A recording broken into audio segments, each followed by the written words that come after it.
Merhaba arkadaşlar. Bugün sizlerle Hindistan'ın en eski kadim şehirlerinden birisi olan Varanasi'yi keşfedeceğiz beraber. Şu anda Gatların bulunduğu bölgedeyim. Arkamda tekneleri görüyorsunuz. Dün burada 26 Şubat aslında Hindistan'ın en önemli günü olarak adlandırabiliriz bunu. Mahashivaratri günü kutlandı. O yüzden çok yoğun büyük bir kalabalık vardı. Hala da bitmiş değil. Arkamdan belki az çok tekneleri falan görebiliyorsunuzdur. Şu anda ben insanlardan biraz dış tarafa geldim. Rahat konuşabilmek için, videoya başlayabilmek için. Daha sonra insanların bulunduğu bölgelere de gideceğiz. Neler yapıyorlar burada? Varanasi neden önemli? İşte tarihteki yeri nedir? Bu videoda bunlara değineceğiz. Varanasi'yi keşfedeceğiz beraber. Varanasi diğer bir adıyla Kaşi veya diğer adıyla Benares. Dünyanın en uzun sürekli yaşam yerlerinden bir tanesi olarak dikkat çekiyor. Burada 3000 yıldır arkeolojik buluntulara göre 11.000 yıldır yaşam hala devam ediyor. Bu yüzden de dünya tarihi açısından da gerçekten önemli bir yer. Burası ölümün, yeniden doğuşun ve işte Hindular için moksha'ya ermenin önemli olduğu noktalardan bir tanesi, belki de en önemlisi. Tarih boyunca Varanasi, Hindu, Budist ve Jain inançları için önemli bir nokta olmuş arkadaşlar.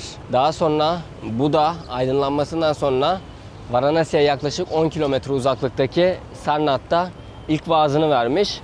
Bu bölge gerçekten tarihte de işte bu dinlerin doğuşuyla alakalı veya bu dinlerin gelişmesiyle, önemiyle alakalı büyük bir öneme sahip. Şehir birçok krallık ve imparatorluğa da ev sahipliği yapmış. Bu yüzden burada farklı kültürleri de görmek mümkün dostlarım. Biz bugün Varanasi'yi daha çok Hinduizm bakımından ele alacağız. Varanasi, Hinduizmin en kutsal şehirlerinden biridir ve Shiva'nın şehri olarak biliniyor burası. İnanışa göre Lord Shiva ve eşi Parvati burada yaşamış. Hindu inancına göre Varanasi'de ölen kişiler moksha yani reenkarnasyon döngüsünden kurtuluşa erişirler. Bu nedenle arkadaşlar birçok hasta insan veya yaşlı insan, öleceğini hisseden insan bu bölgeye gelerek burada işte ölüler için hazırlanan bazı yerler var. Odalar var, işte oteller var. Buralarda insanlar kalıp ölüm bekliyorlar. Ölüm otelleri olarak adlandırılabilir aslında. Önümde Ganj Nehri'ni görüyorsunuz. Ganj Nehri de Hinduizm'de son derece kutsal yerlerden bir tanesi. Birçok insan hac görevini gerçekleştirmek için bu bölgeye geliyor. Hinduizm inancında arkadaşlar günahlardan arınmak ve ruhlarını temizlemek için Hindular önümde de gördüğünüz gibi banyo yapıyorlar Ganj Nehri'nde, yıkanıyorlar. Bedenlerini suya daldırıp çıkararak ruhlarının ve temizlendiğine ve günahlarından arındıklarına inanıyorlar. Bu yüzden Ganj Nehri'nin büyük bir önemi bulunuyor. Varanasi gatlarıyla ünlü. Nehir kıyısındaki önümdeki gördüğünüz basamaklar aslında burada gat olarak adlandırıyorlar. Bu Varanasi'de yaklaşık arkadaşlar 88 tane gat bulunmakta. Bu gatların bazıları büyük önem arz etmekte. Kimisinde işte belli saatlerde ağartiler yapılmakta. Bugün ben bir tanesine eğer yapılırsa katılmaya çalışacağım. Bu akşam 6 civarında yapılıyor bu ağarti. Bazılarında ölü bedenlerin yakılması gerçekleşiyor. Az ileride hemen bunu görebileceğimiz bir yer var. Ben az önce geçerken gördüm. Hatta dün de gördüm. Hatta oradan video kayıtları da aldım. Onları size göstereceğim. 26 Şubat'taki Shivaratri'ye ait elimde görüntüler bulunuyor. Dün çok büyük bir kalabalık vardı. O yüzden burada video çekimi oldukça zordu. Böyle yakma işlemleri aslında burada kremasyon olarak geçiyor. Hindu inancına göre burada yakılan kişiler reenkarnasyon döngüsünden kurtulur ve ruhları moksha'ya erişir. Buna inanıyorlar. Evet, şu anda diğer ölülerin yakıldığı bölgeye doğru ilerleyeceğim arkadaşlar. Bu bölgede birçok çadır görebilirsiniz. Bu çadırlarda genelde kimler kalıyor? Sadular, babalar diyebileceğimiz Hindu inancına göre ruhani liderler, yani dünyadan elini eteğini çekmiş kişiler burada bulunuyor. Oturuyorlar. İşte insanlar da gelip bu insanlardan kendilerine rehberlik etmesini istiyorlar. Sorunları varsa onları anlatıyorlar. Onlar da işte bu sorunlara kendi yöntemleriyle çözüm bulmaya çalışıyor. Yani bu insanların buradaki amacı genel olarak bu diyebiliriz. Fakat şimdi işin doğrusu burada birçok insan var bu şekilde duran. Yani birçoğu da aslında bunu benim gözlemlediğim üzere para amaçlı yapıyor. Yani insanlar burada bağış falan yapıyor ama genelde bu insanların gerçeklerine kâr amacı gütmeyen kişiler olarak bakılıyor, onu söyleyebiliriz. Bu kişilerin önünden geçerken genel olarak işte size selam verirler, yanlarına çağırırlar. Ben şimdi mesela kamerayla geçerken hemen şey yapıyorlar. Onları çektiğimi sanıyor da şu anda, onları çekmiyorum. Uygunsuz pozisyonda genelde çıplak duruyor bu insanlar arkadaşlar. Çok da göstermeye taraftarı değilim. İlla ki videolarda falan görmüşsünüzdür. Money. Para istiyor. Para istiyor bakın. Para işareti yapıyor bana orada. Yani bu tür insanlar da bulunuyor. Şimdi bunların ben uzmanı değilim açıkçası. Ben de sizler gibi gördüğüm ve tecrübe ettiğim şeyleri aktarmaya çalışıyorum. Önümde gördüğünüz yerde de insanlar gördüğünüz gibi nehre giriyorlar. Temizlik işlemlerini gerçekleştiriyorlar. Biraz rahatsızım, kusura bakmayın, sesim o yüzden az geliyor olabilir. Yani şimdi Hindu inancına bakıldığında bize çok farklı gelen bir inanç. Bana özellikle çok farklı geliyor. Muhtemelen önceden bunların videolarını seyredenler de kendilerine farklı geldiğini düşünüyorlardır diye tahmin ediyorum. Şimdi bazı şeyleri anlamak lazım. Her şeyi anlamlandırmak zor. Hindistan biliyorsunuz dünyanın en kalabalık ülkesi konumunda şu anda. Çin'i geçtiler. 2023 yılında geçildi galiba bu. O yüzden de yani burada büyük bir topluluk, Hindistan'da yaşayan büyük bir topluluk. Bakın önümde hemen tuvalet yapıyor. Ben böyle şeyleri göstermeyi sevmiyorum da hani adımınızı attığınız her yerde böyle şeylere Hindistan'da denk gelmeniz çok muhtemel. Görebiliyorsunuz. O yüzden de hani Hindistan'a gelmişken bu tür şeylerde biraz kafa yormak gerekiyor en azından. İnsanlar neden böyle yaşıyor? Bu yaşam şeklindeki amaçları ne? Bu yaptıkları şeyler ne anlama geliyor? En azından bu sorgulamaları yapmak lazım diye düşünüyorum ki hani bu gezdiğimiz yerlerden bazı anlamlar çıkartabilelim.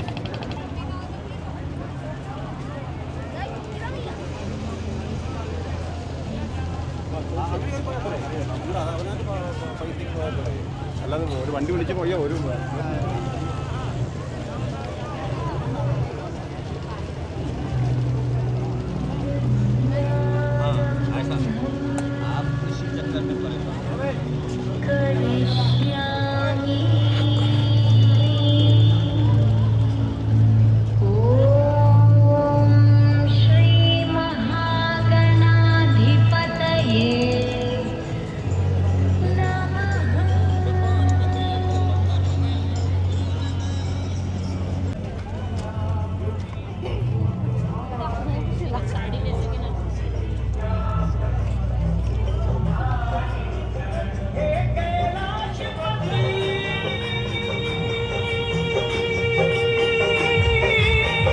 Dostlarım, video başında uyarıyı yaptım fakat ben yeniliyim.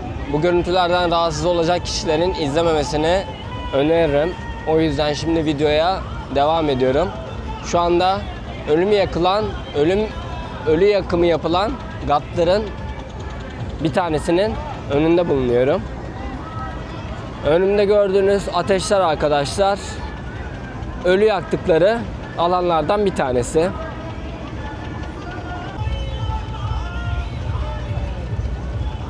Bana açıkçası Hinduizm inancındaki en ilginç gelen şeylerden bir tanesi bu ölü yakma ritüel süreçleri diyebilirim. Muhtemelen birçoğunuza da en çarpıcı gelen kısımlardan bir tanesi bu süreçtir diye tahmin ediyorum. Bakın önümde hemen 1, 2, 3. Benim gördüğüm 4 tane beden şu anda yakılıyor.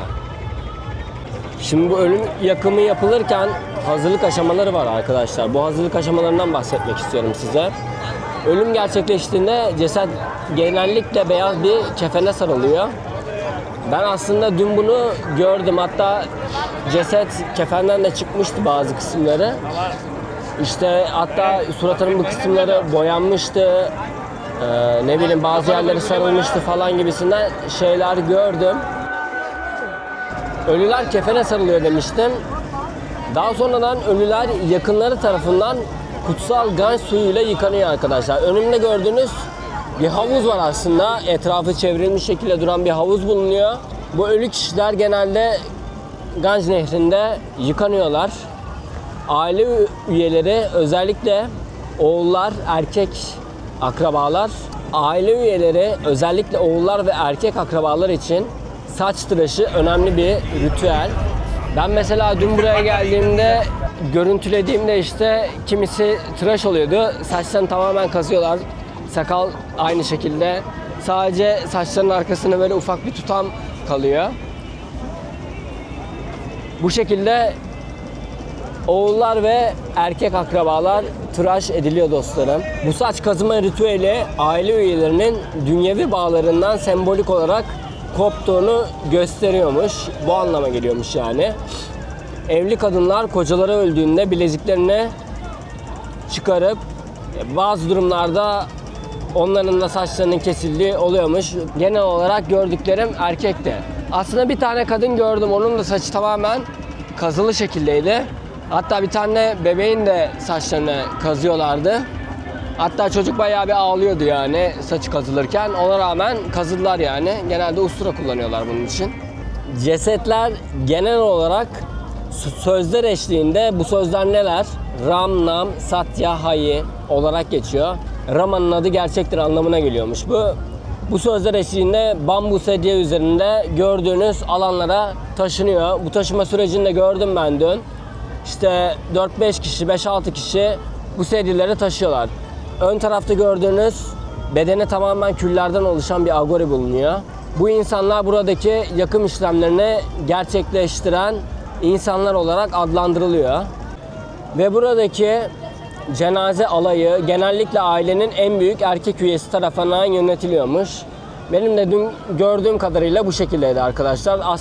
Yakım öncesi alana taşınan cesetler ölü doğum kastı üyeleri tarafından yönetilen yakım alanında hazırlanıyor. Yani bu insanlar, ölü merasimi çalışan insanlar doğum kastı oluyor. Bakın şurada hemen önümde bir 5-6 kişilik grup var. Nehrin içinde bulunuyor bu grup. Sedyeyi havuza taşıdılar. Şimdi havuzdan çıkartıyorlar sedyeyi. Yıkama işlemini gerçekleştirdiler. Ondan sonra yakım işlemini gerçekleştirecekler. Sedye getirildikten sonra arkadaşlar sandal ağacından yapılan kütükler, odunlar ve diğer yakıt türleri hazırlanıyor.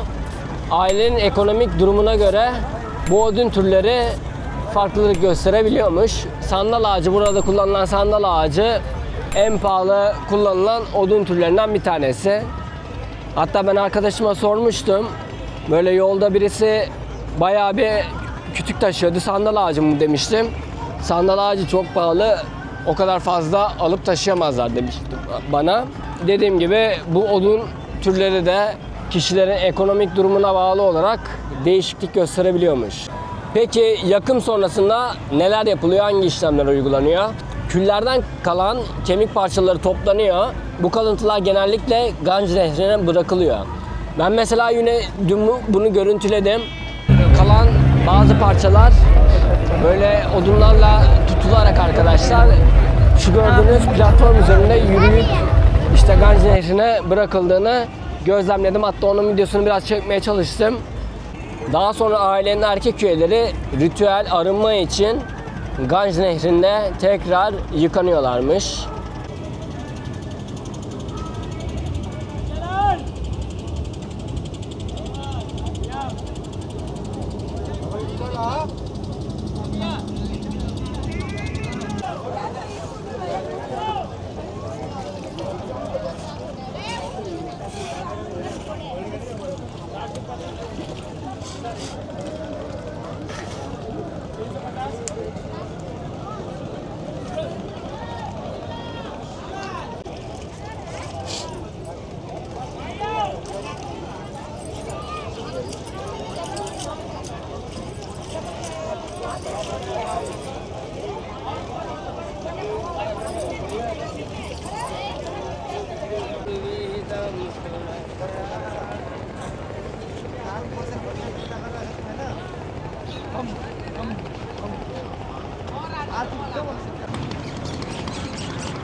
बाबा चलने वाला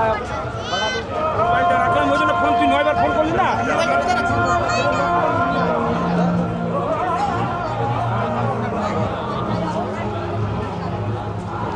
Bu önünde gördüğünüz gat ise Manikarnika gatı. What was your name, sir? Krishna. Krishna. Hare Krishna. Okay. Namaste, sir. This is a place is like heaven, and this place not in the earth. You understand what I mean? Yeah. It is another world. This is It's a- afterward. This is a stay. Varanasi is a God Shiva symbol. Okay. So mostly people come here to learn about the life, because human life is always to do some good karma to go direct moksha, heaven. Okay. Otherwise, you are going 84 lakhs time Rebirth. back in circle. Okay. You are broken the circle Yeah, now circle. here. So you will go back, then 84 lakh time when you are dead and born, then you get human life again to do something with karma to go heaven, moksha. But here, Manikarnika is people can burn, direct go moksha. Direct moksha. Direct moksha. People have preparing to ceremony. And first is body coming here, direct go in the Ganga. When first body is coming, always in the street calling mantra, Ram Naam Satya Hai, Ram Naam Satya. It means Ram name is true. Ram name is true. You know, always continue the mantra. Then first come from here to go in the Ganga, and then because when body go in the Ganga, Ganga is like our is like godmother. So when go Ganga, we all purified, and then they have to step to dry water. Then family member have to, like when father die, mother is always older son have shaving hair, ear, mustache, and they have to change the dress, like white shawl and white lungi. And then they will go from here like eternal fire, which is like more than 3,500 years more old. So this place owner is calling Dome Raja. Calling Dome Raja, you know, is very low caste people. They will care of this eternal fire. And when they will give the eternal fire, then people have to start from here. Because when fire is starting, no matches, no lighter, no petrol, no gas, nothing. Okay. Just to start the eternal fire. Okay. So one body burning taking time is like 2.5 hours. Yes. How many people burning in one day here? In the depend. you know. Depends. Some days like 100. Up. Average up, for up 100. up hundreds. Up 100. Okay. More than hundreds. And non-stop here. Okay. No. Anytime 24 hours. 24 hours. Okay. They are wearing white dress. Yes. What is mean white dress? Because last time you don't care anything, just you have the last white dress. Okay. So when the fire is starting, body have also white dress. Okay. And same dress is the sun 11 days, continue 11 days. Because our culture, Indian culture, when people have died like mother, father, always older son have the like 11 days is the same dress. What does mean this water? What does mean this water? Ganga, because first Ganga and last Ganga, so they have to bring the pot. Yes. 5 times to put in the last time. After burn. Yeah. One body burning is, I will tell you, like one body burning taking is like 2.5 hours. After, man chest and woman hips not burning. So little bit bone, just family son will catch a stick and throw in the Ganga, and then they have to bring the pot of water up the 5 times. Okay, thank you. Şimdi Krishna abimiz az önce güzel bilgiler verdi tekrar bana. Burada dediğim gibi ölüm işlemlerinde sandal ağacı kullanılıyor. Sandal ağacının kilosu 200 euroymuş. 1 kilosu. Şimdi bir bedenin yakılması için yaklaşık 100 kilo sandal ağacına ihtiyaç duyuluyor, yani siz düşünün. Pahalı bir işlem ve herkes sandal ağacını bu yüzden kullanamıyor. This is sandal tree, no? No, this is banyan jungle tree. No, this is sandal. I saw you the like sandal is Small. small, yeah. Because so expensive. So expensive. Because of that, most of the people using as sandal powder. Yeah, sandal powder. Some like 100 gram, 200 gram. 100 gram. Okay. If Because of people rich, they will burn with sandal also, no problem. Okay. Depending the rich people. Okay. Yes. Okay. This is like jungle tree, you know, like jungle tree, banyan tree, mango tree. Yes. Yes, like this kind of tree. Everywhere. So average how many kilogram do you need for burning one body? 150 to 200. Okay, 150 and 200. So a lot, yeah. Yeah. In one day you are burning more than 100 bodies. Body, Okay, yeah. so it is a lot of unit tree. That's why you can see everywhere. But these trees, it's coming all around to India or just in Varanasi? No, not Varanasi. This is coming from the out of Varanasi. Oh yeah, okay. Okay. Arkadaşlar buradaki ateş, gördüğünüz ateş 3500 yıldır aralıksız yanan bir ateş. Kutsal ateş olarak geçiyor. Burada şu an size gösteremediğim, daha önceden gösterdiğim daha doğrusu bedenleri arkada bulunan çalılarla buradan ateşe alıyorlar. Ve bu bedenleri buradan aldıkları çalılarla yakma işlemine bu şekilde başlatıyorlar. Yani bu kutsal ateşle başlıyor bu yakma işlemi. Buradaki Krishna abimiz sağ olsun bize buradaki süreçle alakalı, bu beden yakma veya diğer süreçle ne anlama geliyor bu işlemler, bu süreçle alakalı çok güzel bilgiler verdi. Kendisine teşekkür ediyorum. Gelirseniz eğer Manikarnika Ghat'ında kendisini bulabilirsiniz. Kendisi burada çalışıyor. Çok güzel aydınlatıcı bilgiler veriyor. Bilgileri paylaşıyor yani. Tavsiye ederim. Ölü yakma işlemlerinin en yoğun şekilde yapıldığı Ghat burası oluyor. Ben burası çok kalabalık diye diğerine gitmiştim. Daha rahat gösterebilmek adına. Fakat buraya da geldim ki buraya da göstereyim. Burada gördüğünüz üzere çok fazla var. Şu karşıda çatıda da, terasta da aynı şekilde yakım işlemleri gerçekleşiyor. Birazdan ağartı seremonisi var. 6-7 civarı. Az önce baktım bayağı kalabalıktı. Bayağı büyük bir kalabalık toplanmıştı. Onunla göstermeye çalışacağım. Güzel bir yere oturabilirsek eğer. Hem kendim seyretmek istiyorum hem size göstermek istiyorum. Bazılarınız merak ediyordur. Şimdi bu kadar ölü var. Hava sıcak vesaire. Koku var mı diye merak edenleriniz vardır belki. Herhangi bir koku almıyorum arkadaşlar. Ben zaten biraz hastayım, rahatsızım. Ama herhangi bir koku olduğunu söyleyemem. Olsa zaten bu kadar insan da burada duramaz. Genelde yakım işlemlerini işte çiçekler, sandal ağacı vesaire gibi şeyler kullanıldığı için koku olmuyor diye biliyorum. Bu nedenden dolayı. Ben de herhangi rahatsız edici bir şey görmedim. Tabii görüntü hani farklı bir olay ama koku olarak herhangi rahatsız edici bir durum yok. Sajjam jabad sanyuktam banina yojitam maya deepak grahad devesha trilokya timarapaham Sri Bhagavati Ganga Devi Namah Dhupam cha deepam darsayami hasta prakshalanam naivedya Om Nabhyaya Sedantarikshagum Shishnodyo Samavartata Padvyam Bhukmedisa Sutra Tata Lokam Akalpayanna Sarkara Khand Khadyani Dabe Shirgatani Cha Ahara Vaksha Bhujyam Cha Nair Bandi Mai Ki Namah Parvati Padaya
चलते रहिए